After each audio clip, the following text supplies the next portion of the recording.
Assalamualaikum warahmatullahi wabarakatuh.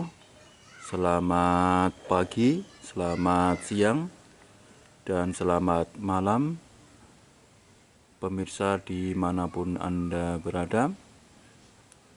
Salam sehat, sukses dan sejahtera untuk kita semua. Pemirsa, pada kesempatan kali ini kita akan membahas tentang bagaimanakah umbi porang itu terbentuk, ya. Jadi proses pembentukan porang itu seperti apa prosesnya, ya. Tentu apa yang saya sampaikan adalah hasil dari pengamatan atau analisis atau analisa yang selama ini saya perhatikan, ya. Tentu ini adalah pendapat pribadi saya berdasarkan apa yang saya lihat. Jadi tentu pendapat orang lain atau pemirsa atau teman-teman petani porang akan berbeda dengan apa yang akan saya sampaikan, ya. Kembali lagi ke pembicaraan kita, yaitu bagaimanakah umbi porang itu terbentuk, ya. Prosesnya bagaimana. Sebelum kita lanjutkan atau sebelum kita bahas lebih lanjut, saya ucapkan terima kasih yang sebanyak-banyaknya kepada seluruh pemirsa, kepada seluruh teman-teman sahabat petani yang telah mendukung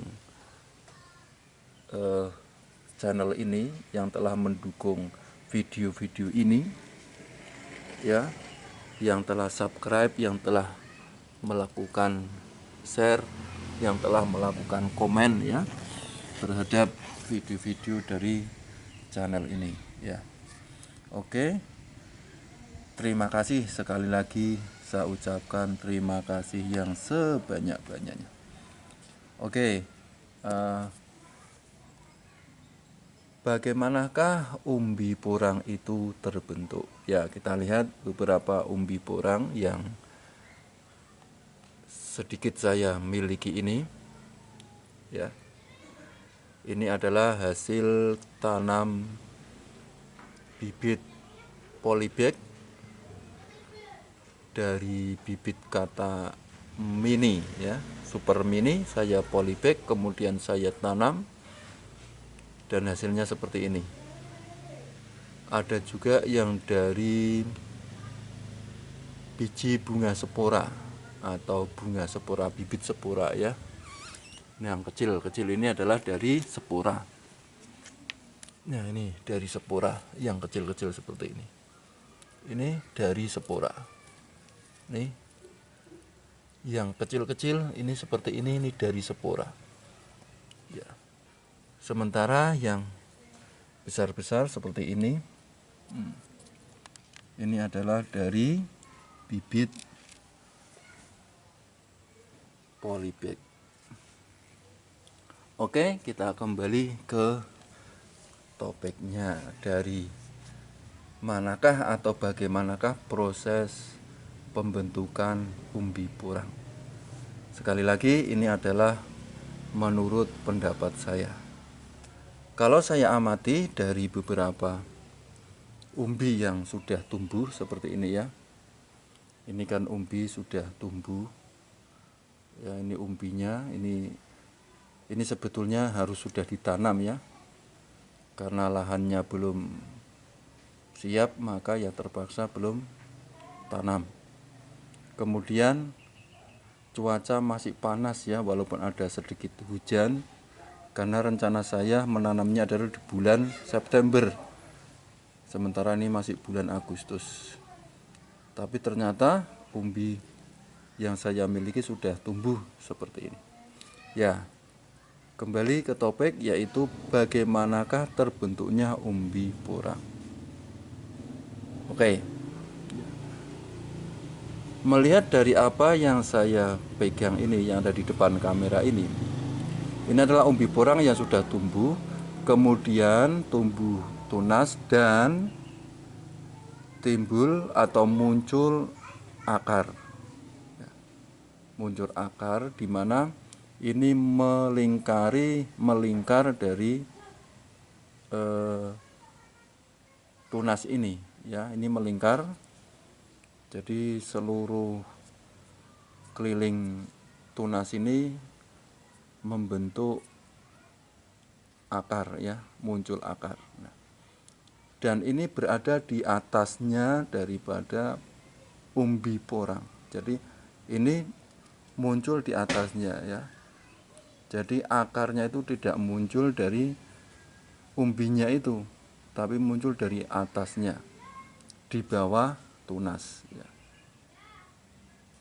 Jadi ini membentuk tunas yang baru, membentuk umbi yang baru, dan umbi lama ini akan ditinggalkan, akan menjadi makanan pokok ketika pembentukan tunas akar, ya, sebelum tunas ini memiliki daun. Ya, setelah memiliki daun tentu pembentukan umbi akan dibentuk dengan cara fotosintesis dari daun, ya, dan juga dari akar-akarnya untuk mencari nutrisi atau makanan-makanan di tanah. Jadi pembentukan umbi itu di atas bibit umbi, ya, di atas bibit maksudnya, entah itu bibit umbi ataupun bibit gata. Contoh ini bibit gata, ini bibit gata yang sudah tumbuh agak panjang, ya, ini semestinya sudah ditanam ini, ya, karena yang sudah saya tanam itu sudah keluar daunnya, keluar apa namanya, ya, sudah banyak yang keluar daunnya, itu yang saya tanam. Nah, ini dari bibit kata, ini kata, ya, ini sudah mulai muncul tunas dan juga sudah mulai muncul akarnya yang melingkari tunasnya. Jadi makanan pokok daripada tunas ini berasal dari bibitnya. Ini bibit kata, maka tentu berasal dari nutrisi yang ada di kata ini. Dan ini akan membentuk umbi yang baru. Ya, dari sini bisa disimpulkan, ya, bahwa umbi itu tidak akan mengeluarkan akar, ya. Umbi bibit, ya, maksudnya bibit baik umbi ataupun kata itu tidak akan mengeluarkan akar. Justru yang mengeluarkan akar yang bisa mendukung untuk pertumbuhan porang itu adalah tunas yang baru. Maksudnya tunas baru muncul disertai atau diikuti oleh akar-akar itu, sekaligus membentuk umbi, ya, umbi yang baru, ya. Jadi apabila ada bibit atau umbi, ya, terutama umbi seperti ini yang saya ada di depan saya ini, ya, depan saya ini umbi, ya. Nah, ini umbi, ini agak basah, baru saja saya bersihkan dengan air, ya. Nah, ini umbi ini, ya, umbi seperti ini nanti akan muncul di sini, ya, seperti halnya umbi yang kecil ini akan membentuk tunas di sini, kemudian diikuti dengan akar-akarnya, dan umbi ini akan mengecil, ya, menyusut, mengecil karena nutrisinya atau isinya diambil untuk pembentukan batang, daun, serta akar yang baru, ya. Kemudian untuk membesarkan umbinya yang lebih besar lagi ukurannya. Seperti yang saya katakan tadi bahwa akar umbi itu, bahwa umbi tidak akan mengeluarkan akar. Justru yang mengeluarkan akar itu adalah tunas yang baru, ya, seperti halnya ini tadi ini, ya, Ini bibit kata ini tidak mengeluarkan akar, tapi yang mengeluarkan akar adalah tunas yang baru. Juga umbi ini, bibit umbi ini ya. Ini ada 3 sebagai contoh saja. Ini sudah jelas ya, pembentukan umbinya sudah nampak ya. Sementara ininya sudah menyusut ini. Ini sudah sudah yang keluaran ini sudah kering ya. Sudah kering, sudah enyot ya. Sudah tidak lagi keras lagi, dan ini sudah terbentuk umbi baru. Ini umbi baru ini dikelilingi oleh akar. Ya. Dan ini adalah tunasnya, begitu. Jadi apabila ada umbi ini mengeluarkan akar, itu tidak mungkin ya. Jadi yang mengeluarkan akar adalah tunas diikuti akar dan pembentukan umbi baru. Nah, terus yang ada di depan saya ini adalah umbi yang sudah besar, ini 1 kilo lebih beratnya ya. Ini hasil dari menanam bibit cabudan 2 musim ya, 2 musim bibit cabudan. Tetapi ini di hutannya mungkin sudah lebih dari 1 musim mungkin. Jadi saya tanam sudah bentuknya sudah memang besar gitu ya. Dan ini di hadapan saya ini, umbi di hadapan saya ini ada semacam putih-putihnya ya, yang timbul ini, yang muncul di sekeliling umbi ini ya. Dan saya yakin ini bukan akar, tetapi ini adalah tunas-tunas yang baru.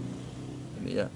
Ini tunas-tunas baru ya. Karena sekali lagi akar akan muncul bersamaan dengan tunas ya. Jadi ini tunas-tunas yang baru ya. Ini cocok sekali bila umbi ini dijadikan untuk bibit umbi belah, karena ini jelas sudah pada kelihatan calon-calon daripada tunasnya.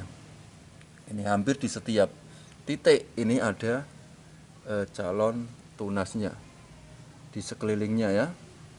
Ini sudah ada calon tunasnya ini ya. Jadi menurut pendapat saya, terbentuknya umbi porang itu adalah di atas bibit ya, bukan bibitnya itu yang membesar ya, tetapi ada pembentukan yang baru. Nah, di sini perlu diperhatikan, kadang-kadang ada yang menanam bibit baik itu umbi ataupun kata, dan itu saya alami sendiri. Itu ketika ditanam 1 musim, ketika dibongkar kok tidak ada, hilang gitu. Nah, itu di mana? Nah, ternyata itu membusuk, atau ketika masa-masa pertumbuhan dianya tidak mampu atau terserang oleh penyakit, sehingga dianya pas mengecil dia tidak bisa meneruskan pertumbuhan, jadi hilang ya. Ini kalau ini tumbuh terus tidak tidak pas, atau ini potol, atau ini terserang penyakit, sementara bibitnya itu sudah terlanjur kempes, sudah terlanjur dimakan oleh nutrisinya terlanjur dimakan oleh tunas yang baru, tentu ketika dipanen atau dibongkar itu akan hilang ya. Ini saya pun juga mengalami padahal umbinya sudah besar-besar gitu ya. Ya tumbuh, tetapi ketika dipanen kok hilang, tidak ada gitu ya. Itu saya alami. Nah, kemungkinan besar seperti itu ya. Artinya ketika masa pertumbuhan dianya tidak bisa melanjutkan, sementara bibitnya sudah mengecil, sudah kropos ya. Jadi tidak ada nutrisi yang mendukung, dan ditambah oleh diserang penyakit, jadi akhirnya mati, akhirnya tidak bisa menghasilkan umbi. Nah, penyakitnya biasanya batang busuk batang gitu ya. Sedang proses pertumbuhan ya, terserang penyakit busuk batang, ya sudah ya, artinya sudah habis gitu ya, karena nutrisi bibit asalnya, bibit pokoknya sudah hilang, sementara yang tumbuh, batang yang tumbuh diserang oleh busuk batang, habis sudah ya. Oke, begitu sedikit pendapat saya tentang bagaimana terbentuknya umbi porang ya. Apabila ini salah ya maklum saja ya, ini hanya sekedar pendapat pribadi ya, pendapat pribadi, karena dari beberapa kali yang saya alami itu ya. Saya rasa cukup sekian dari saya. Apabila ada yang keliru, mohon untuk dimaklumi saja ya. Semoga ada para senior atau para ahli di bidang ini yang bisa mencerahkan ya. Oke, terima kasih atas waktunya telah menonton video ini. Jangan lupa ya, dukung channel ini dengan cara subscribe, juga tekan tombol loncengnya agar Anda tidak ketinggalan dengan video-video baru yang saya upload. Juga jika Anda suka dengan video ini silahkan like ya. Kalau tidak keberatan silahkan untuk di-share ke teman-teman, saudara, family ya. Barangkali video ini bermanfaat. Oke, terima kasih sebelumnya. Oke, jangan lupa untuk tulis komentar Anda ya di kolom komentar. Oke, terima kasih dari saya. Saya akhiri. Assalamualaikum warahmatullahi wabarakatuh.